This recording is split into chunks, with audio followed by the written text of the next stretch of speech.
Early, One more, do a right? bit of housekeeping. Welcome to our next to last meeting of the summer. First of all, I want to tell you, we had this fabulous walking tour at Frick Park last week. The speaker, Susan Rademacher, the guide, is fantastic. We will do another park walk next June.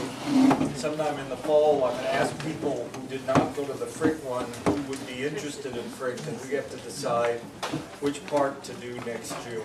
But it was just grand, so very pleased with that. The most important thing I want to do tonight is, you notice that we have a little extra equipment now in the sound system. We've got we've got our video as before, and we got a room that we set up ourselves. For a long time over at the other church, there was a custodian that did this for us. I need some volunteers, and I don't mean just for one time. It's just too much now to set these rooms up. So I'm looking for, and there's no pay involved.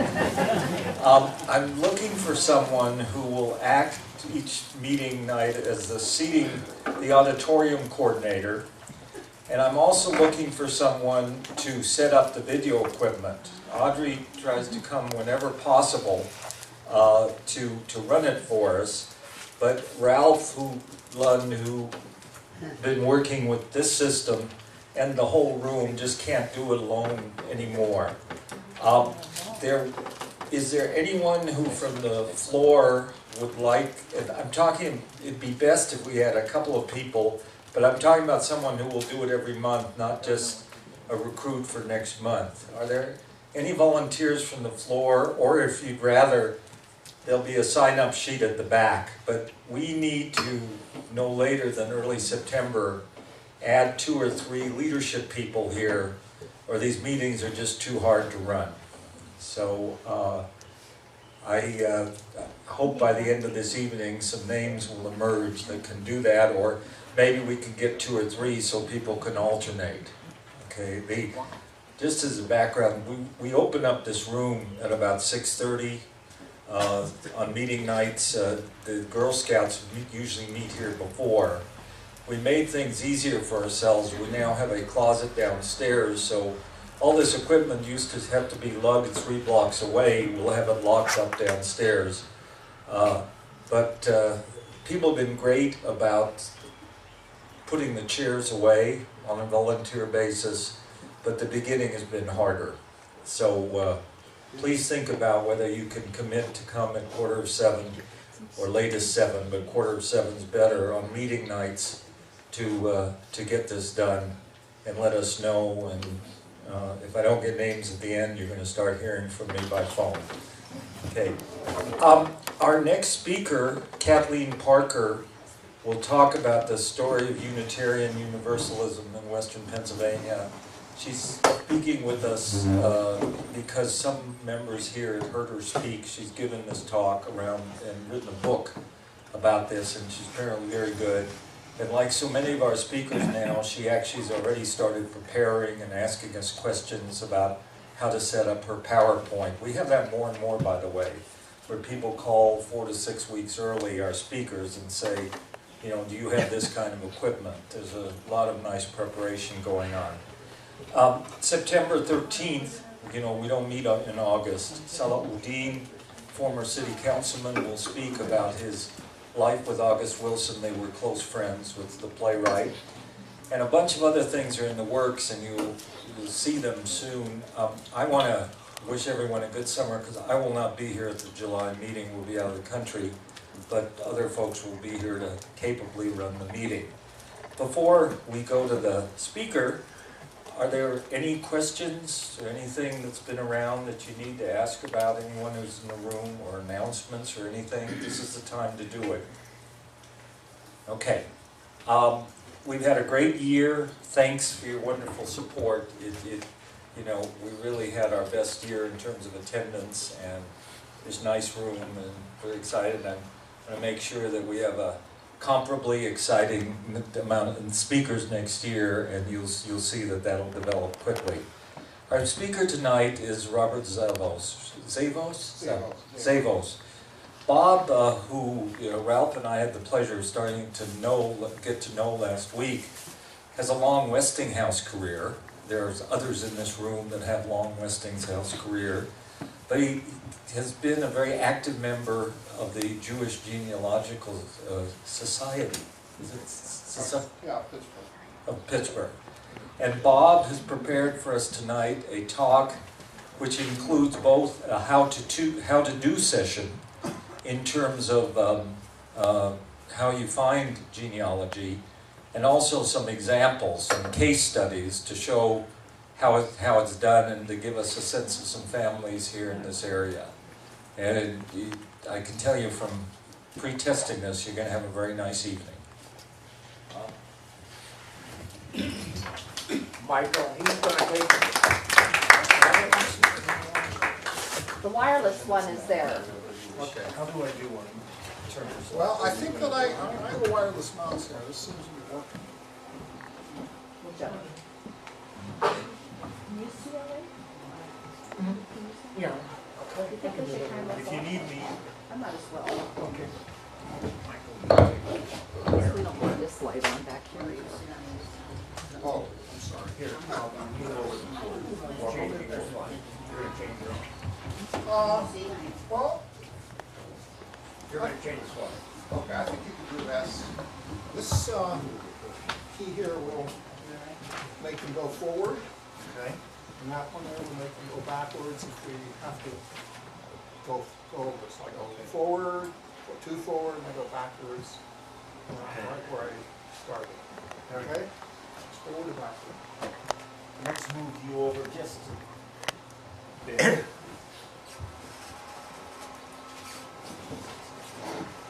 Okay, you're off. Okay, good evening, ladies and gentlemen. Can y'all hear me? No. This no. isn't on again? Yeah, it's not on, right. Hold on. Testing. A little better? Yeah, A little more. Right. A little better? Yes. Oh, that's really good. Okay, great. Okay. Well, it's my pleasure to talk to you, especially in front of the historical related group, because genealogy is, in fact, another part of history. Only this time we're going after our particular families. Now, I'm a member of the Jewish Genealogy group of Pittsburgh, which used to meet up at the JCC a couple doors away. Right now the group is inactive, but we're hoping to restart maybe next year. I am the webmaster for the site, and what you're looking at right now is the Jewish Genealogy site that I'm using sort of as a virtual society until we start meeting again. And I have a copy. I had a bunch of copies over there, and everybody is welcome to take one. And it just shows what's on the site. Everything I'm going to talk about tonight can be found on the site. Now, let me just ask a real quick question. Are there people here who are not users of the internet? Okay, we got 5 or 6. So the others are just roughly familiar with the internet? Okay, that's great.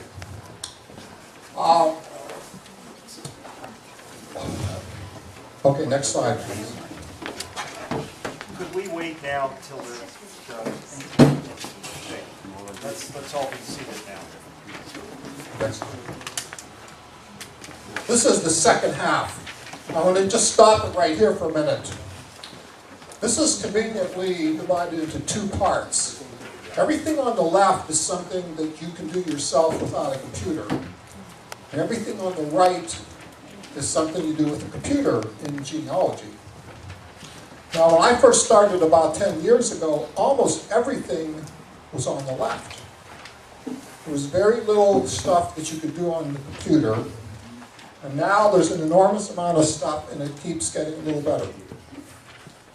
So if you do want to do some genealogy, it's really helpful to be able to do things on the internet. They're simple things, and I'm going to try very hard to explain some of the different issues. Okay, next slide. All right, this is my Romanian family that this is a picture that I found in my basement about 10 or 11 years ago by accident. And I have a full picture, including an original frame, and the picture is from 1910. And I found this in 1999, and it had been hidden in my mother's house for 50 years. It had been wrapped up in newspaper and hidden in the rafters in the basement. And I accidentally, one day while helping her clean up her basement, I looked up, and there was this package up in the rafters, wrapped in old paper and a little dusty. I said, "What is that?" I picked it up, and I opened this picture up. And this is the first time I ever saw this, 1910, 101 years ago. Now this is my Romanian family, my great-grandfather, and my great-grandmother, who came to America in 1887. Actually, they landed first in Canada, stayed there 1 or 2 years, and then came down to Pittsburgh. We don't know exactly why, other than it's probably pretty cold up in Montreal. But her brother was already in Montreal, and at that particular time, Jewish people were leaving Europe in great numbers. They had a lot of problems in Europe. People were trying to kill them and take their land, and all kinds of other things are happening, and they had to get out. And it started around the 70s in Romania, and by the 1880s, there was all kinds of laws where Jewish people couldn't own land, couldn't own houses, couldn't be professionals, couldn't do this, couldn't go to school, couldn't do that. And they finally heard about North America, and Canada was accepting people at that time, and that's where they went. So this has been my inspiration to do genealogy. And once I saw these people, I said, my God, I knew some of them when they were 50 years older than this. And I'd never seen some of these people. It was absolutely amazing. This was an uncle who was already 50 years old or 60, and this was another uncle. This was my grandfather, my grandmother. My grandmother, I never saw a picture of this young. She's in her early 20s, and she looks almost identical to my mother.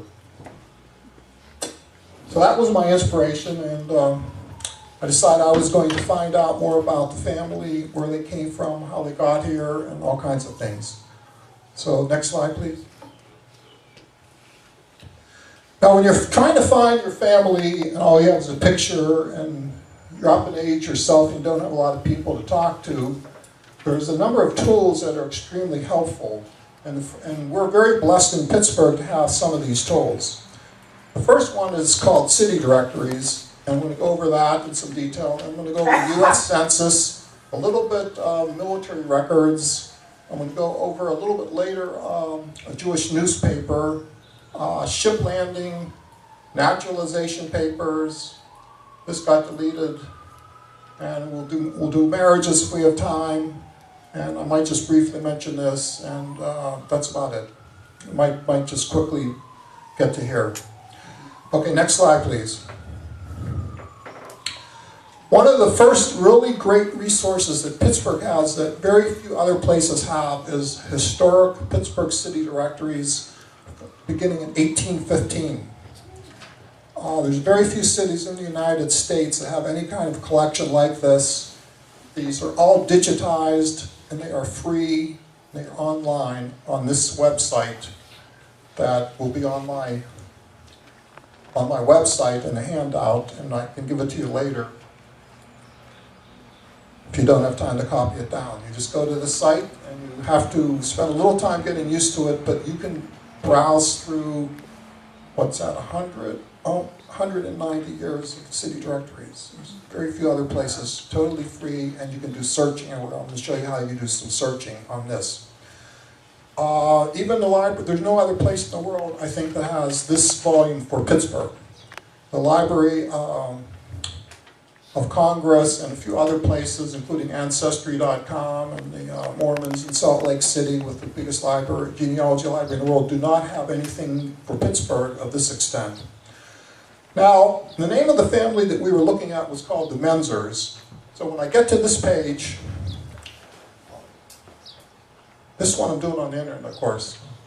I just type in the word Menzer, and I hit search, and next slide, please. And this is showing me, this is just part of the printout. They actually found 45 records. And the first one is from 1886. The word Menzer appears 2 times. In the 1887 directory, the name Menzer appears once in 1890, once in 1893. Now, there's a couple of years that are sort of missing, and we'll get to that in a minute. So again, this is just a small part of the total listing of 45 records. Now, everything that you're doing here, if you don't like doing it on the internet, you can go down to the Heinz History Center. Does everyone know where that is? Downtown? And you go up to the genealogy floor, which is about floor 6, and you can read the original books. They're about that thick. They'll give you 2 or 3 at a time. You have to be a member or pay admission to get in there for the day. But you can get a lot of work done, and it's pleasant work, and it's fun doing through the original books. Another thing, these are on microfilm at the Carnegie Library, which I had to do.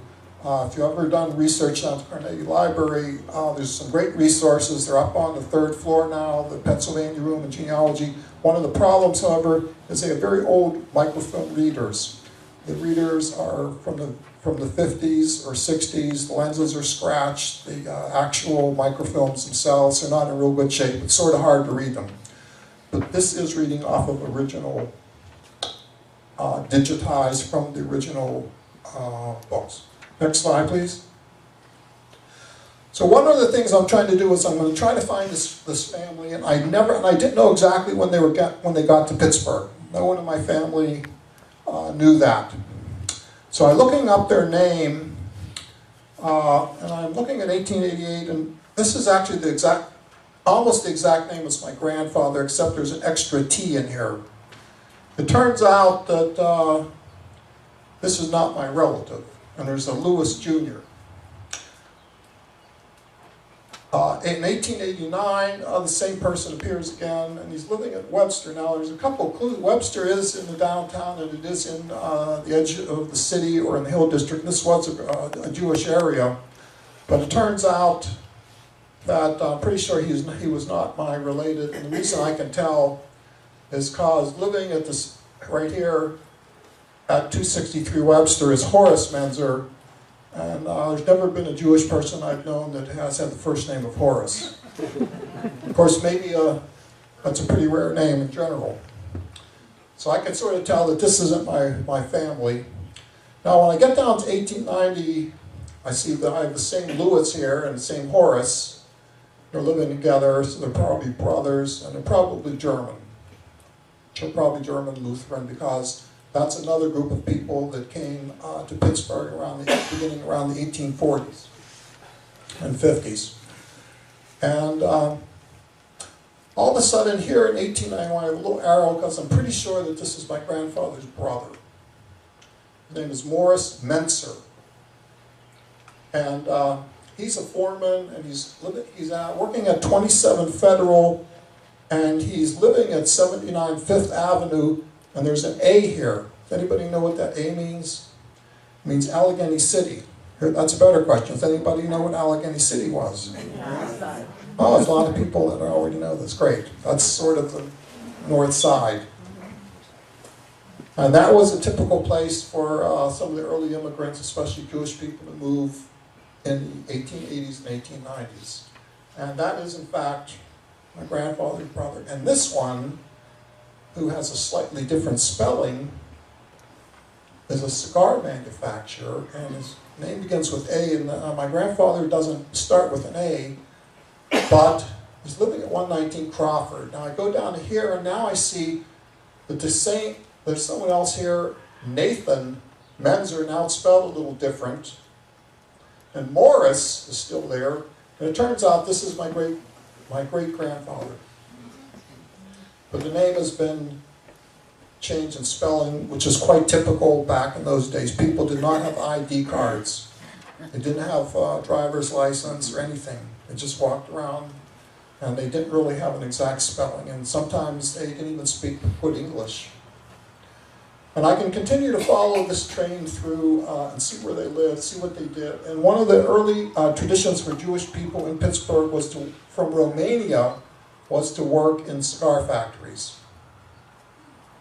A lot of people don't know that about Pittsburgh. You think cigars and cigarettes are from the Carolinas and South, but in Pittsburgh at that age there was a very, very big industry, and the Romanian Jews tended to do that.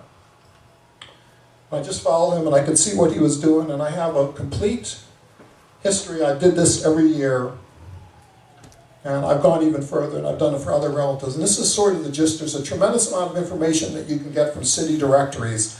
Now, the second thing about city directories is when I started this, in order to look up census information, you had to know where a person lived. Because all the censuses are organized by state, county, and enumeration district. And an enumeration district is a location, and you can only find out if you know the address that they lived at. So this helped. Initially, I was only doing this every 10 years, or maybe 1 year around the 10-year mark, because I knew I would need it in the census.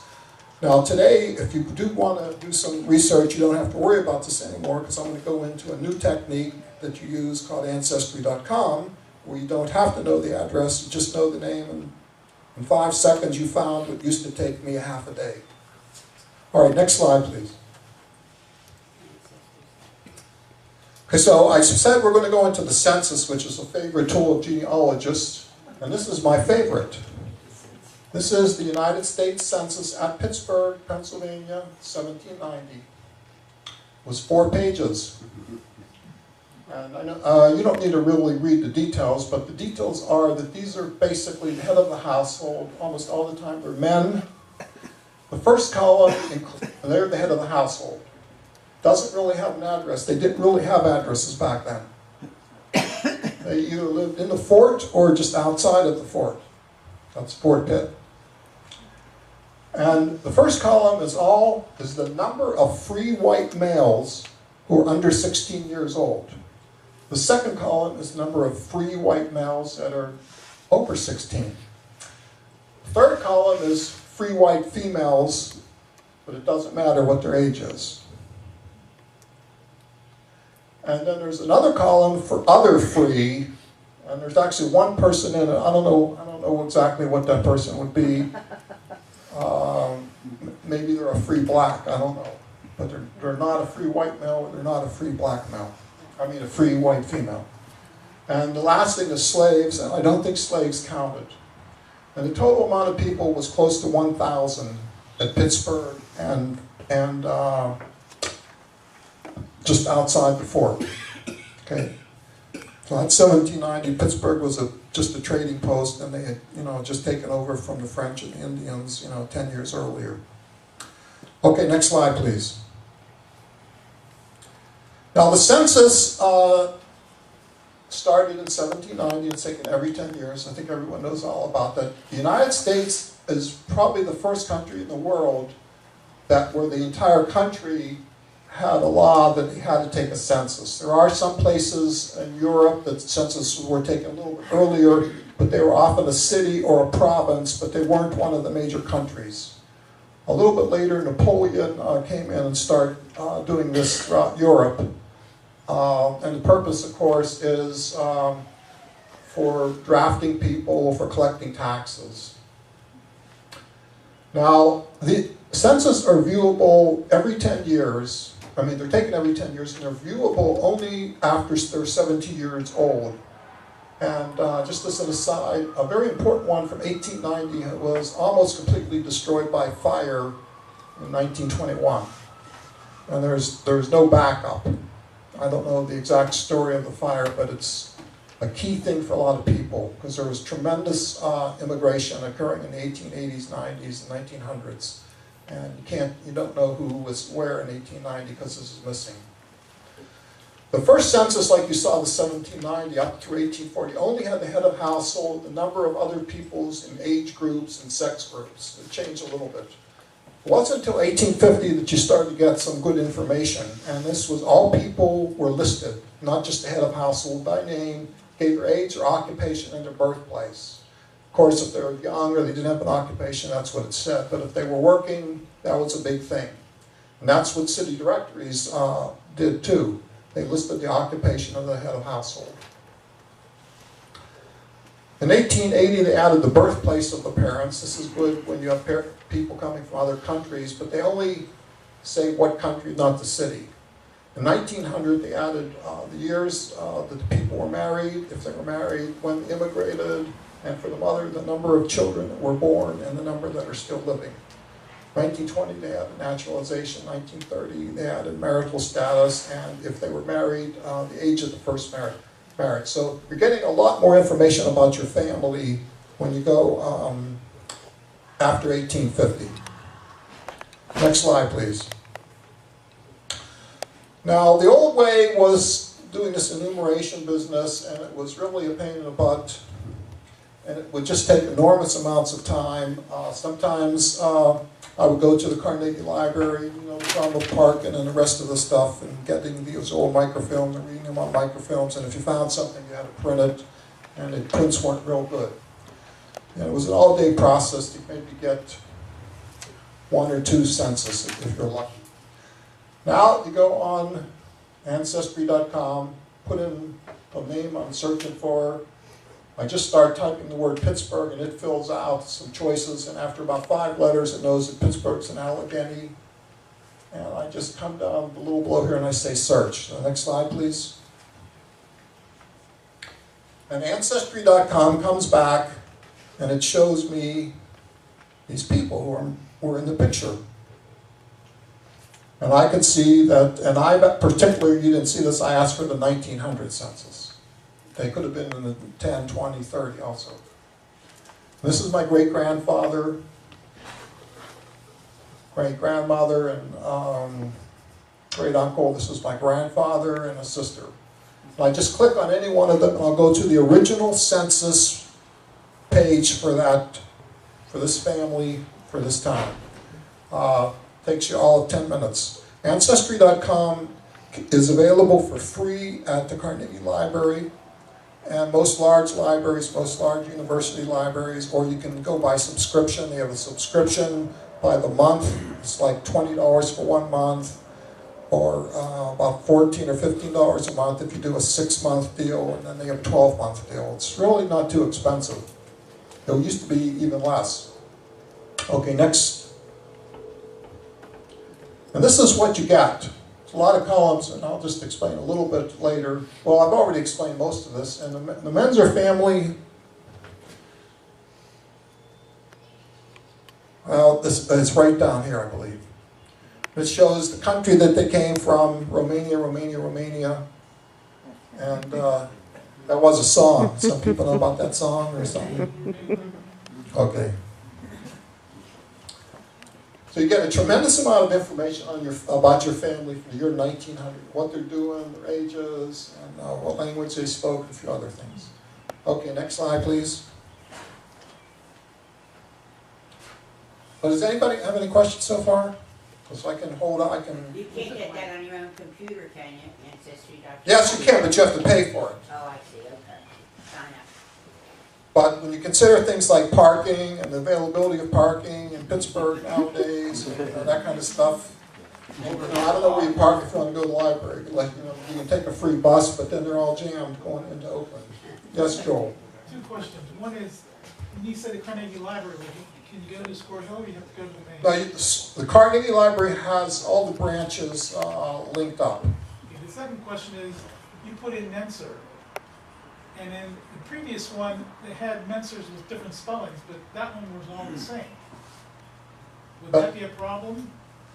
Ancestry knows how to modify the spelling slightly, and it starts presenting the information to you in the order of most likely probabilities.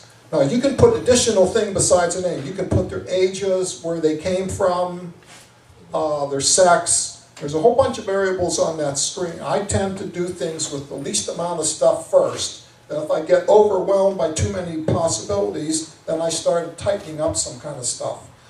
But you're going to see in a few slides later that spelling of the names especially for people coming from Eastern Europe, and especially Jewish people, is an extreme problem. Now, if you're from a background from England, there's no problem at all. But once you get to these strange names, when they're coming from places that have different alphabets, you know, most of the countries in Eastern Europe, tremendous amount of them were under control of the Russian Empire. Russian language is extremely difficult. I think there's 32 letters. They have letters that we don't have, and we have 1 or 2 letters that they don't have. And it's impossible, it's not possible to translate the name exactly. If you wanted to find Menzers in other places other than Pittsburgh or Allegheny County, would you be able to get that? Yeah, it's a good question. Ancestry is designed that you can put in the city, the state. Now, I started Pittsburgh, just PIT, and immediately it knows the best choice is Pittsburgh, Pennsylvania, but there are 5 other Pittsburghers. Now, if you are going to trace people in other parts, which I have done also, even though most of my family is in Pittsburgh, some of them started spreading out and went to other places. You can go to New York, California, anywhere you want. It's a tremendous system. Like I say, I used to go to Carnegie Library in Oakland, and I would have to get microfilm, and there was drawer after drawer after drawer after drawer, and this is only Pennsylvania. The total amount of information is just mind-boggling when you consider all these, you know, like New York is 20 to 40 times bigger than Pittsburgh. Can you imagine how big a room of microfilm would be? Another question? What happens if you know that there was a name change, but you don't know the original name when they landed? That's why you do the city directory business. So one of the things you do with the city directory is you start going through there and writing down the names that you know of, because you cannot find anything on Ancestry if you don't know. Well, I take it back. You could probably find, if you know a lot of other things besides a name, if you know the exact age, exactly where they came from, and if you know the first names of a couple of children, that increases your probabilities. So there's all kinds of combinations you can do. But in general, it's really important to try to get close to the exact surname and give a name. Yes? I understand that there was a name change coming off the ship or in New York, you know, where somebody said, that's too hard. You're Levine instead of whatever the hell it was. Well, there are some stories that at times has happened, and I think it did happen to my family. Now, the Ellis Island clerks were not allowed to change your name for you, but a lot of people, when they came to America, realized it was probably to their best interest to get an American name. So if they didn't do it that day, they might have done it the next week. Now, a lot of people stopped in New York and met up with other people that were relatives or friends from the same town, and they did that kind of stuff. So name changing is going to be difficult, there's no doubt about it, but this is the best shot you have of finding anything. Thank you. Question in the back? No, it's not so much a question, but I want to make the comment that a lot of the name changes took place at the person's place of employment when he got employed, like here in Pittsburgh and other places. The boss couldn't pronounce the name because the boss would have probably been English or Irish or even German, but they had a hard time pronouncing the name, so they Okay, that's a good point. translation and stuff. That's probably, I have another name that was a real humdinger on my grandmother's side. It was like Zupashki. And they decided their name was going to be Sif, S-I-F-F. And that was probably the reason they did it. The first one who got over here realized it was impossible to go around with 11 letters in their name, and it started S-Z-C-Z. Can you imagine that? And then it had 6 letters after that. So that's exactly what happened. I'm going to show you a couple examples in a few minutes. Okay, any further questions? Well, okay, we'll go on then. Okay, now I'm switching quickly to what you can find on the draft registration, because Ancestry also has a tremendous database of all draft registration. They have a lot of military in general, but they have even more for the draft, because everyone was supposed to register for the draft. So my grandfather, who was in the picture, Louis Menzer, he registered for the World War I draft, and it's typical, this is where he lived, at 5th Avenue. He lived there and had a store there for 50 or 60 years. Gives his birth date. Now actually his birth date varied by about 3 or 4 years, I actually believe that he's about 3 years younger than this date. But like I said before, people of this time didn't really know how old they were. He came when he was 4 years old.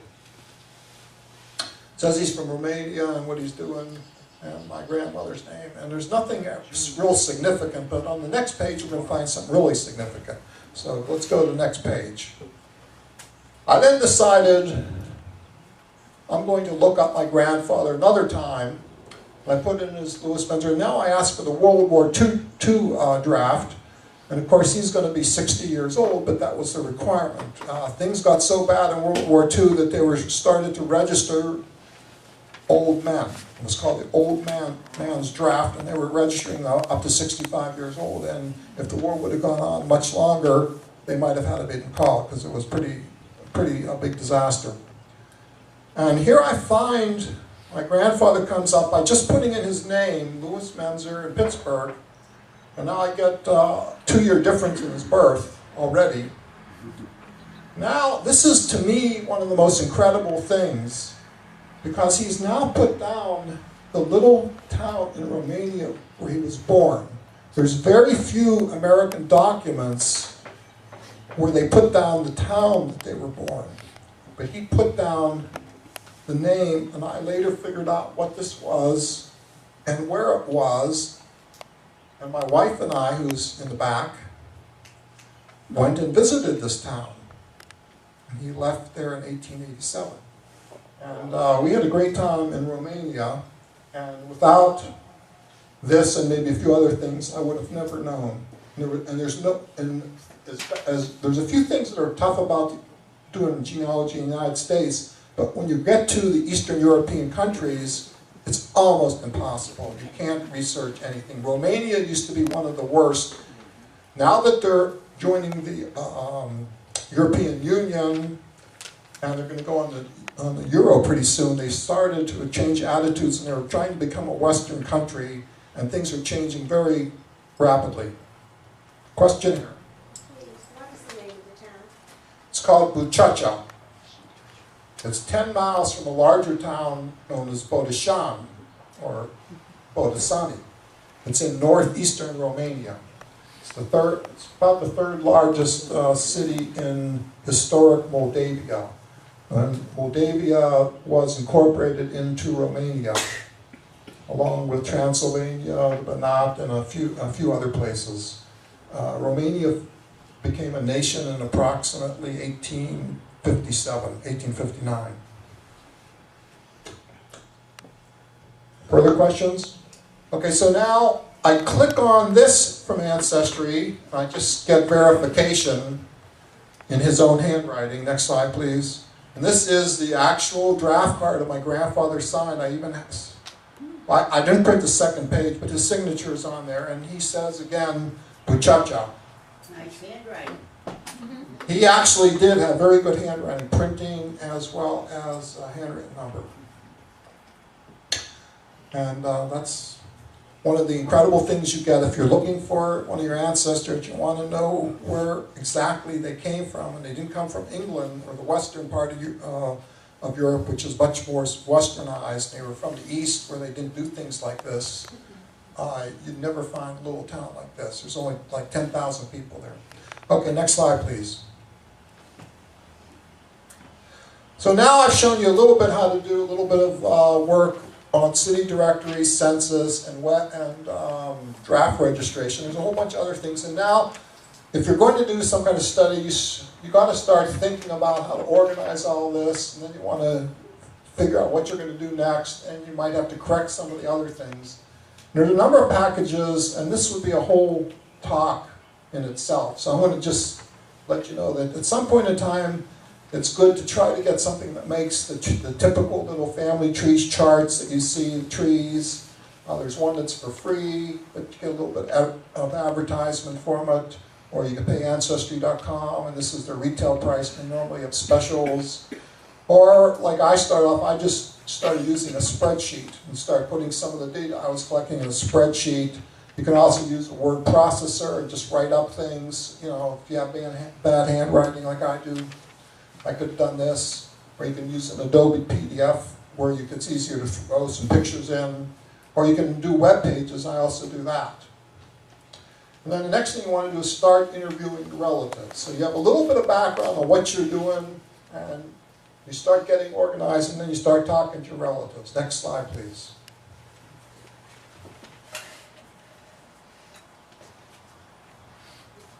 Oh, you have to skip that. I'm sorry, that got put in an extra time. Okay, now we're going to talk about some of the things, some of the problems. Now, on April 17th, 2001, the Ellis Island database went online. Has anybody used Ellis Island?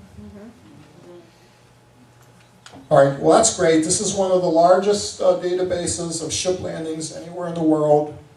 22 million immigrants in this relatively short span of time arrived at Ellis Island. There's other ports that were open, and New York City was open for 100 years prior to this, Castle Garden and other things where a lot of people landed. But this was the bulk of the incredible immigration to the United States. The database went online on this date.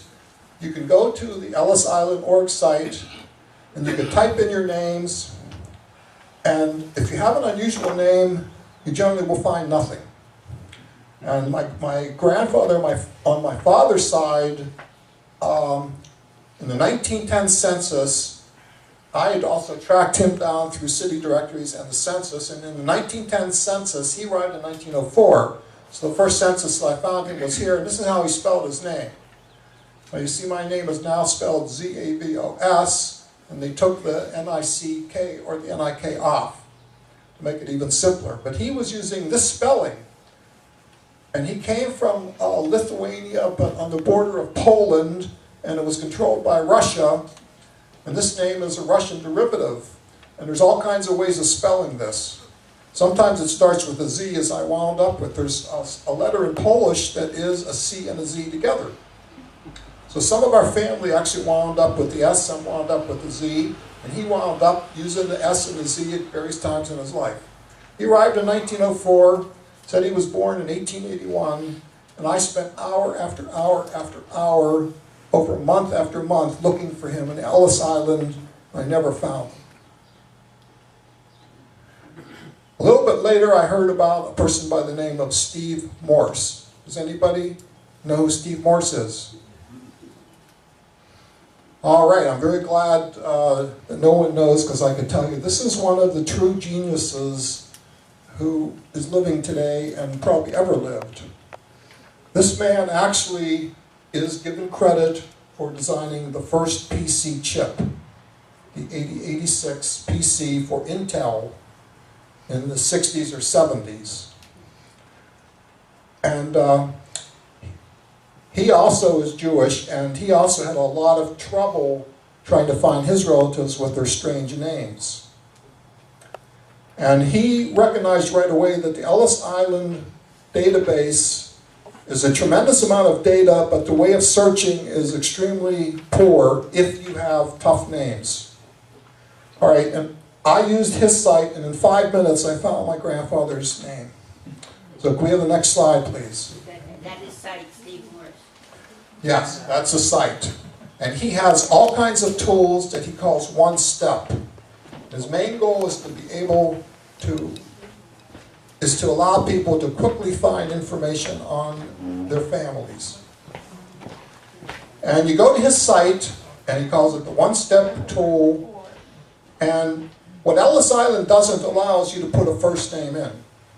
But my grandfather was using two different names, Alter and Albert. Alter was sort of a Jewish name, and Albert was an Americanized name, because there's no Alberts in Romania.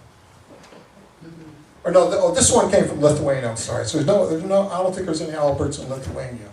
But I knew it started with an A, so I put an A, I put the exact spelling, and I also knew he landed in 1904, and I'll tell you that a little bit later. And if you go to and you could have put in other information, and there's even more things below here that I'm not even showing, just to make it simple. And in 5 minutes, it found the 22 million people. It found 8 people that met these characteristics. And One of these is my grandfather on my father's side. Here he is. It said he's 28 and he was born in 1876. He may be a few years off. I think he's a few years younger than that. And he arrived in 1904. And I could go and click on any of these. I go immediately back to the Ellis Island database, and I could see the original passenger record, a text copy of it, or the actual scanned manifest by just doing a quick click, and I see everything about his landing at Ellis Island. All right, next slide, please. And this is just a small part of it. The handwriting is really bad. And here he is on the bottom. And it says, you can sort of read, he's a laborer, he gives his age, and he comes from Suwałki, which is between Lithuania and Poland, and there's a bunch of other stuff. It even tells where he's going to in New York City. He has an address on East Broadway that he's going to. One of his relatives, I think an uncle, lived there. And so I now have my grandfather's information, thanks to Steve Morris. And I never would have had on the Ellis Island database, because the Ellis Island database did not allow that searching. It was just too complicated. All right, next slide, please. Now, to go a little bit further, this is sort of showing how the spelling was a problem. The actual name is Zavos, and one of two words, it could be a shoemaker, that's a shoemaker in Russian or Polish, and there's another one that's a similar kind of laborer that's sort of a driver. But anyhow, in Russian and Polish are pretty similar, although one uses a Cyrillic alphabet. We have this problem with Z's and J's and SC's and other kind of things. And he filled out 3 papers as part of the naturalization process. There's something called a declaration of intent. We fill out some stuff, and this is the name that was written on, was typed on the papers by an American clerk. When he came in a few years later to do a petition for naturalization, all of a sudden he's back to his Jewish name, and now his name has a Z. This is also typed. And when he finally was approved, it went back to this form. Any kind of searching on a computer is going to have difficulty when you have this kind of situation. But I had a lot of trouble finding him. However, the way I found him was the old-fashioned way. I went to talk to my 2 older aunts. And one of my aunts is today about 94 years old, and she knew, and she had in her possession his certificate of naturalization, and she lent it to me. And you can, if you know the number and the date, you can send this to the National Archives, and they will get you the other 2 things, the intent and the naturalization. Okay, next slide, please. This is the intent, and this is the naturalization, and they're supposed to be a few years apart. Make sure that you've been here a while. And this for my grandfather. These are incredible documents to have. I have copies of them on me. I brought them with anyone who wants to see what they look like. But this also tells where he came from, and he came from Rutsk, Russia, which is a little town in Suwałki gubernia, which is right now at northeastern Poland, but it's about 20 miles from the Lithuanian border. He always considered himself a Lithuanian. And again, over here, here's the same thing. It tells what children he had, and he's applying for naturalization for himself and my grandmother. The men, if the couple was married, the man applied and the woman followed with naturalization based on the man when the certificate came. So these are 2 incredible documents to have. There's a lot more information I'm not going to go over, but the key thing is I found his exact place, and my wife and I went to this little town in Lithuania and I had fun. Okay, any questions on that so far? Did anybody know your relatives or ancestors? No, all the Jewish people are gone. Hitler cleaned house in that part of the country.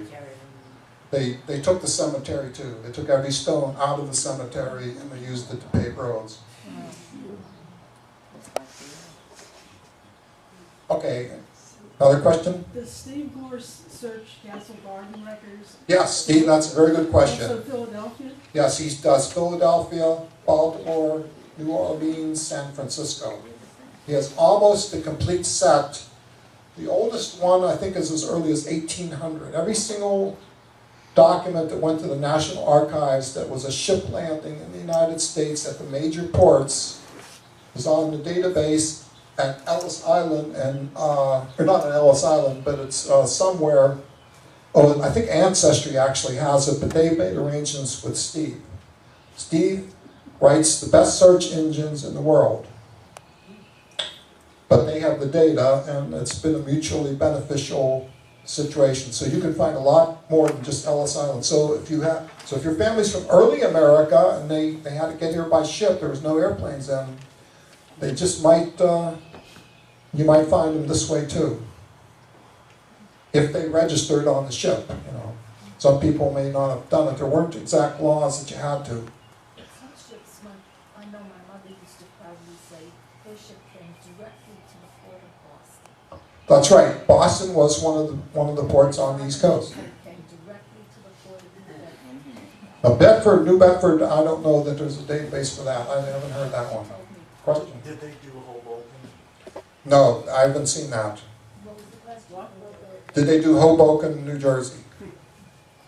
There are a lot of little ports and they add up. But so far Ancestry is just taking about the 7 or 8 large cities in the United States. I think there's maybe Houston might have had a port, New Orleans. Galveston, that's right, Galveston. Okay, next slide please.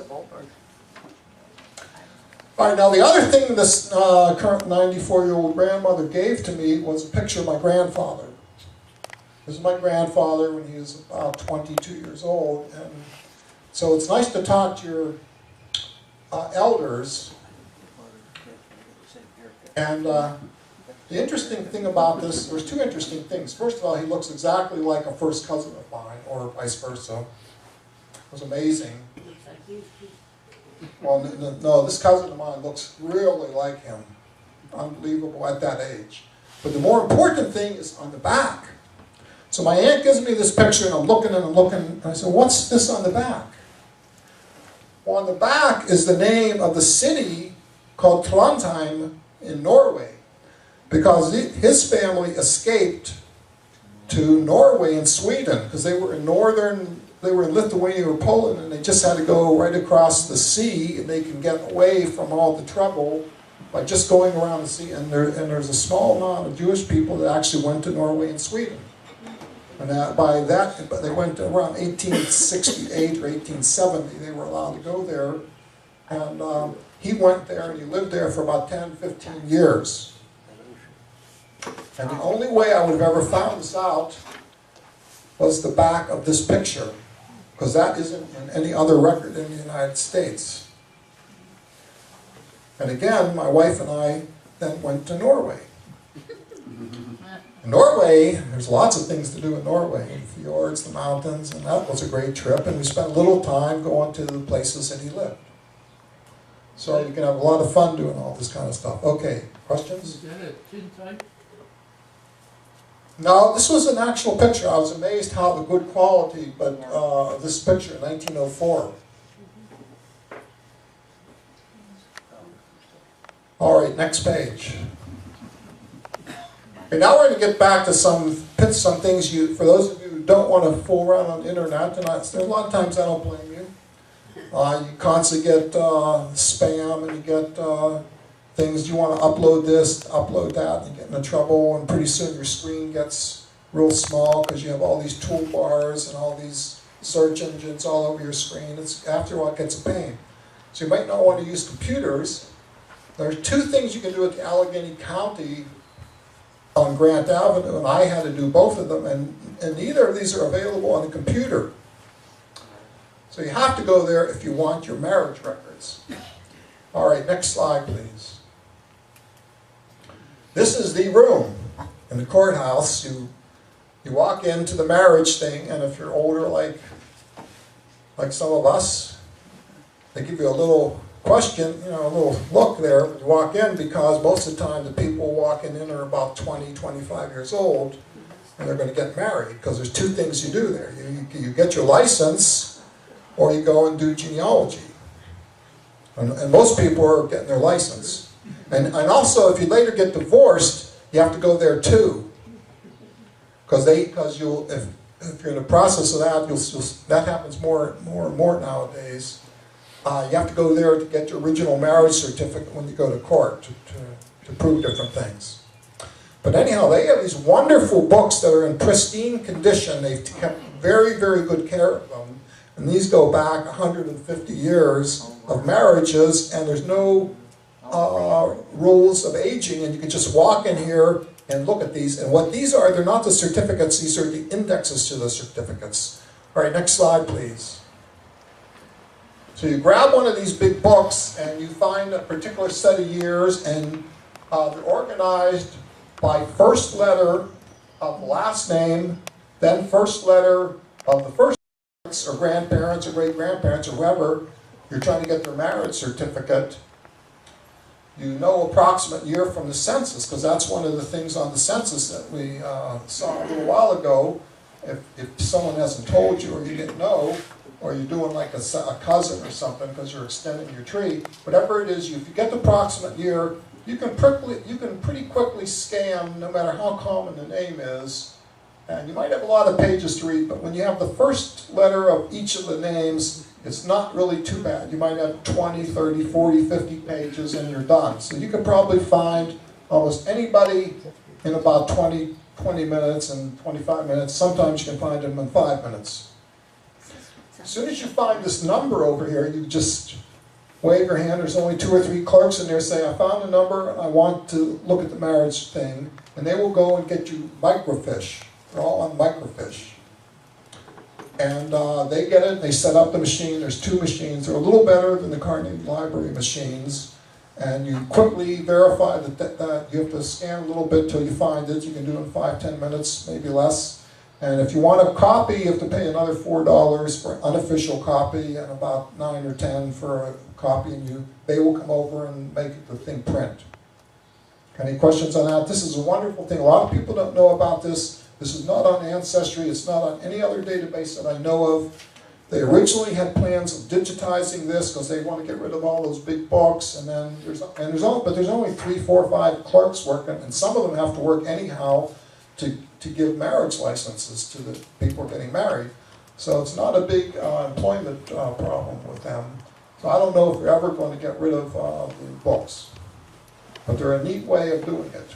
And I encourage you, I got from my parents and both sets of grandparents, I have their marriage certificates here, and very few other people have it. They were married in Pittsburgh? Yeah. And then later on I started extending this to uncles and cousins. I widened my tree a little bit, but I got started by doing this. Okay, next slide, please. Now, there's another part of this I'm just going to go over real briefly. It's called the wills, Allegheny County, Wilson Estate. Everybody's allowed to go into this room also. And it's slightly convoluted, but there's clerks there who have generally been helpful. They're much more friendly than the clerks in New York City, where I tried to do a little research, or even in Washington. And they're just very nice people, and they try to help you, and they will explain. You have to look up 2 different books. You have to look at one book which tells you which of the next books to look through. It's a little convoluted, but they know how to do it, and they will generally help you, and you can look up for 200 years. There was a will in Allegheny County. Since Allegheny County was created back in 1790 or whatever, it's in their archives. And there's indexes that will find it for you, and as soon as you find the number, you give it to the clerk, and they fill out something, and it goes in a tube. This is an old-fashioned way of doing things. They put some papers in a tube, and the tube goes in a hole in the wall that has a cylinder, and air pressure takes it down 3 or 4 flights. I don't know where it goes. And somewhere between 20 and 40 minutes later, you have the complete docket for that will and estate. Now, the docket includes the death certificate. Now, if you had to order that by yourself from from the Pennsylvania, that would be $9, but when you're doing it this way, you get it as part of the docket for free, and you can take digital photographs for free. So if you're doing about 5 people, like you're doing all the brothers or sisters, you can save a lot of money by going down there instead of going to the state of Pennsylvania. It's at least $9 for a certificate. Maybe it's even higher now, because the general rule is to raise the prices. Okay, next slide. How are we doing on time? Fine. Okay. So this is another one of these things. It sort of looks like the other one, but this is the will ledgers. You get a ledger here, and you're looking up a few things with their help, and then this book tells you to go to some other books, and eventually you find out the number. And next slide, I'll open up where I eventually found it. Oh, did we skip a slide? Yep. Oh yeah, so this is the Menzer family. And eventually I got to the book where my grandfather, Louis Menzer, I found his will and estate here, and it just took me, 20, 30 minutes to do this deal. And I give this, and they bring up his last will and testament, his death certificate, and the will and the stuff tells you who it goes to and what their relationship is. Now, we had a very big family because he had 4 other brothers and sisters, and one of them had five kids, and my grandmother and his wife's side, his older sister had like 8 children. So there's an enormous family here, and if anything would have gone to any of these other people, and I didn't know that they were relative, I might have found out this way. Now, by this time, I had known most of the stuff, and I didn't learn too much here. One other family, when I looked up cousins, I found another branch of the family through this method. That I went to, it was with the SIF name, it's pretty common, but I found the exact name that this family was related to this family in the will. All right, next. Okay, now the last thing I think I'm going to spend much time on is the Pittsburgh Jewish newspaper. Now this kind of stuff would apply to any kind of newspaper, but this is especially good for Pittsburgh. In fact, Pittsburgh has the largest online Jewish newspaper offering in the United States. And I think it may in fact be the 2nd largest in the world. Question? There's very few other cities around here who have ever bothered to do this. And Pittsburgh is one of these cities that just does unexpected things, and the Jewish community here decided this was worth it, not for genealogy necessarily, but for all of the other kinds of things. And they have the Jewish criterion every single issue, almost every issue, except a few that might have been lost from the source, from 1895 to 1962. The successor to this adds to 1999, so now you have 105 years. And they're probably eventually going to put the last 10 years on. And there was another paper that they just said 1 year of. And the work on this was done by students at Carnegie Mellon University, which is another asset that Pittsburgh has, one of the top computer schools in the country. Okay, now if you get to this page, you should read the frequently asked questions, and you can either browse any issue you want, or you can do a search. And I'm going to show you a little bit about searching. Now, prior to this getting online in about the year 2004, 5, or 6, I forget exactly, it started getting on steps. I had to go to the Road of Sholem Archives. That's the largest synagogue in Pittsburgh on 5th Avenue. And they had pretty complete copies, and each book was this thick. And it would take 2 to 3 hours to read through a whole book. And the things that you're looking for in this book are birth announcements, wedding announcements, and death, because they have a lot of extra information that you may not find in some of these other papers. Okay, let's go to the next slide, please. So this is pretty simple. You're on, and again, this is on the website that I have, and you can just do a click and you get right to this page pretty quick. And you have a few options here. You can put in a couple specific words and it'll find them. You can put in a little phrase, or you can put in specific words and it'll find them if they're on the same page. And you can also omit some words. So, but you want to read the frequently asked questions, which will be down here. It'll give you a few hints about how you can do searches. Okay, next slide, please. So I put in, did that last slide have the word Menzer in it? Yeah. Okay, oh, there it is. Okay, now let's go to the next slide. Now, this is something that's a little subtle. So I get a list of about 50 things that have Menzer over 100 years. Actually more than that. But I had the word Menzer in marriage, actually. I'm looking for marriages for these people. And I found Turner Lauf, but I put in Menzer. Well, it turns out my grandfather's oldest sister married Turner. And this is a very large family that had like 8 siblings, and their all name was Turner. And my mother is listed here, and her last name was Menzer, and she's a bridesmaid, and she's 4 years old. So this is about 1922 or something. I'm not sure if I put it on here. This is one of the earliest things I found in here. And the beauty of this, I found out other people who were bridesmaids, and there's a whole thing about the wedding in here, a real nice story. But one of the subtle points I wanted to bring out when you're doing this kind of searching is, the word Menzer is in here, the word marriage is not in here. The word marriage is actually in here. See, what happened was, birth is here, and there's a nice big block that says marriage, but it's on the previous page. So if you're searching for Menzer and marriage, you're not going to find this unless you get really lucky. And this page also, but they didn't use the word marriage anywhere in here. This is the one that has marriage. So by this sort of coincidence, I found something I might not have found. So you have to be a little bit clever when you're doing searching. You have to put any word that is most likely relevant, and this particular thing is only going to do an exact spelling, I believe. If you put the word married, and that marriage was here, it might not find it either. So you have to learn how to play around with these, but you can get a tremendous amount of information. I found, especially I like the marriage, and the other thing that's sort of sad is some deaths. When you get deaths, there's normally a listing of all the siblings that mean, and the place where they currently live. It says this one of Los Angeles, this one of Miami, this one of New York, this one of Chicago. And some of my families have 7, 8, 9, 10, 11, 12 children.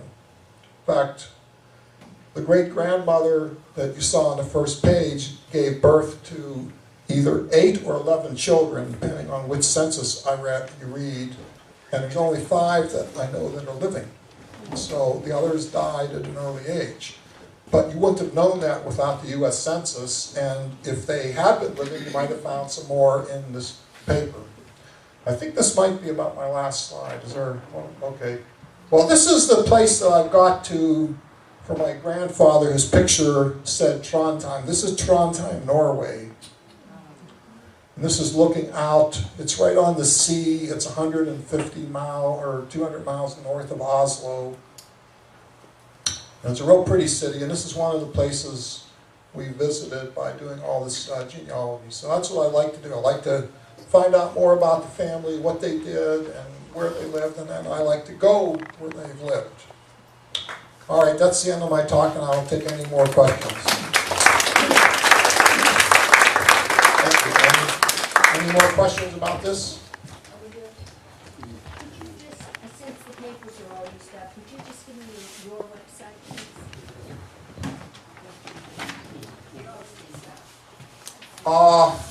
This particular one, it's a little complicated. It'd be best if someone on the paper could just lend her to write it down, or I'll put it back up. There were a couple left. You can put in Jewish Genealogy Society Pittsburgh on Google and you'll find it. But there's a hyphen and a few other things in there. There is 1 or 2 more there. No. But this one, that's one of the hard things about using the computer. You have to know the URL, but I try to put all the URLs that are of importance on the first page. Thank you. Anybody else need it? I can read it off. Thank you. Any further questions? Naomi. I just wanted you to know my father was born in Romania. And in Romania, their last name was Squirrel. 2 older brothers came to the United States before he did, and because they were Cohenine, our name became Cohen. All right, y'all heard that? Now, I'll tell you another thing about Romania that we went there, and I've been doing extra research there. Jewish people in Romania did not have surnames until the 20th century in general.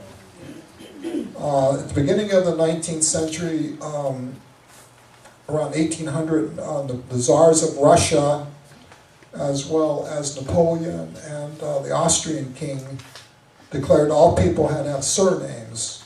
Because at that time, Europe had a couple problems. One of the problems was they were always having wars, so they needed to draft everybody.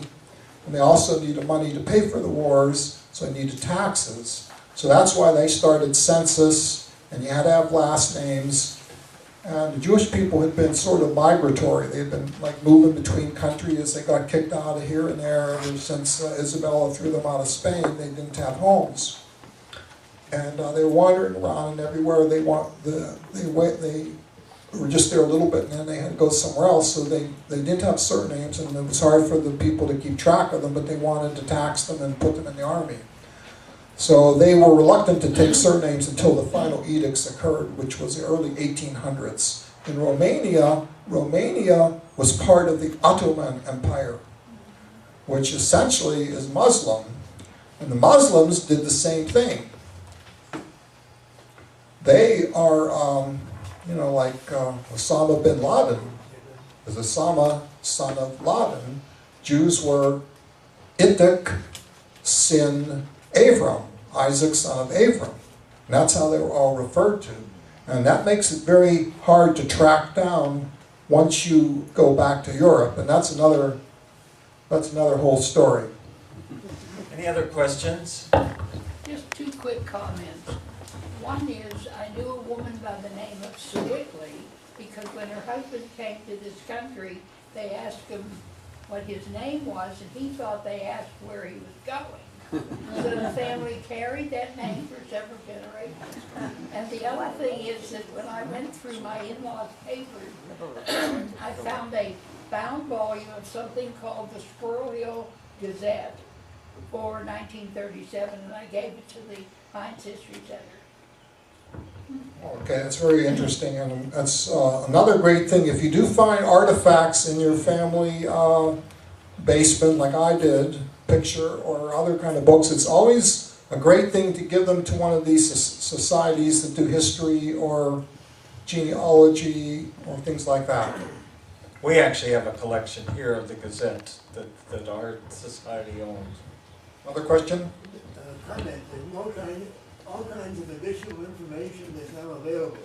I have a cousin who discovered that many of the countries in Lithuania have digitized all of their cemeteries. And he sent in information, and we got pictures of the gravestone of my great-grandparents. Never knew when they were buried or where. And Well, there is a project underway. It's called Jewish Online Worldwide Burial Group, and they do go to the cemeteries that are still existing. Now, Lithuania did have some existing. Hitler pretty much cleaned out Poland, other than the big cemetery in Warsaw. But people are going around and taking pictures of the cemetery because that gives more information. Yeah, questions? In the back? I found a website called stettellinks.com, and then you put in the town. I found a picture on that website of my aunt's wedding with my grandparents and all my aunts and uncles, my mother, and it just happened by Googling my grandfather's name. Well, that's a very good comment too. Stettellinks.com, and then the name of, if you know that, I happen to know the name of the city because I'm first generation American. But if you know the name of the city, you might come up. Okay, well those links are actually on the bottom of my website if you get there. I actually do about 6 Shtetl links myself. I do the Shtetl links page for 3 cities in Romania Well, this was Hungary. and 2 in Suwałki. And I was actually emailing with the people, well, the site for Agar, which was what I was actually created by someone as her PhD thesis. In fact, that's what my husband guessed because it was so elaborate. And I was in touch with her and with the woman who gave that picture to her. Well, that's great news, and I encourage anybody who is studying any part of their family from anywhere in Europe to start looking for cities. You just like do a Google with the city name that you know of, and you put genealogy or family history and a couple other words, and quite often you may find a city that has particular resources for that city. Now, when I went to Trondheim, Norway, it's a little town, but the Norwegians are very advanced people. And they have city directories for Trondheim, not quite as far back as Pittsburgh, but they go back pretty far. And I found some of my relatives living in those cities back in the 1870s and 80s, because their city had websites for genealogists. This is very true of some of the Western Britain and the Scandinavians especially. Other questions? Well, I'm Norwegian, and 10 years ago, my family moved to Norway. Yes, they're so advanced, there's no work to be done. 30 generations back to 1200 in writing, in written down, Hanseatic League, just close to the Vikings, about 200 years away. Well, that's incredible. I've heard of people getting back to the 1600s. My wife has gotten back to the late 1600s, but you get back that far, that's amazing. Close to the Vikings. Another question?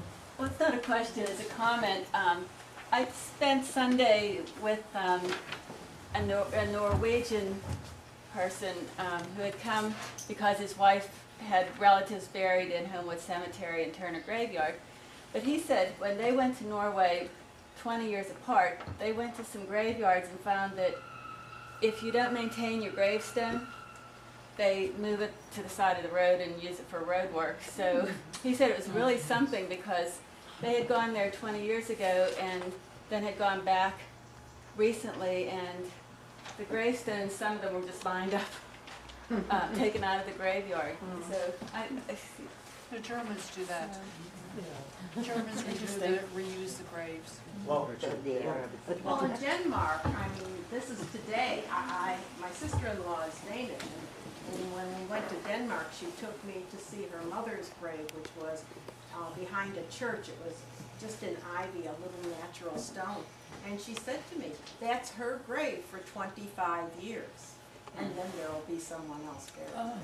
Well, no, I didn't hear that story. That's incredible. But that's what, That's all you get. You're buried and you stay there 25 years and then... And then they put somebody else there. The country's too small. Anything else?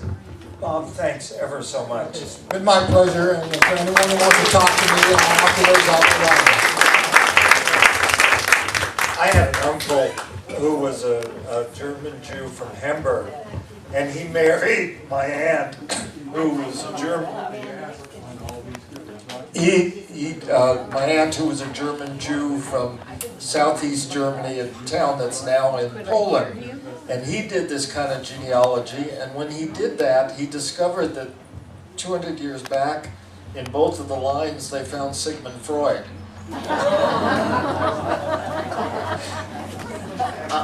Yeah, you never know what you're going to find. Listen, thanks ever so much. Another wonderful crowd. I need those volunteers. Someone come and see me, please, or 3 or 4. We got to get that together. Enjoy the July meeting and enjoy your summer, and I will see you in the fall. Thanks.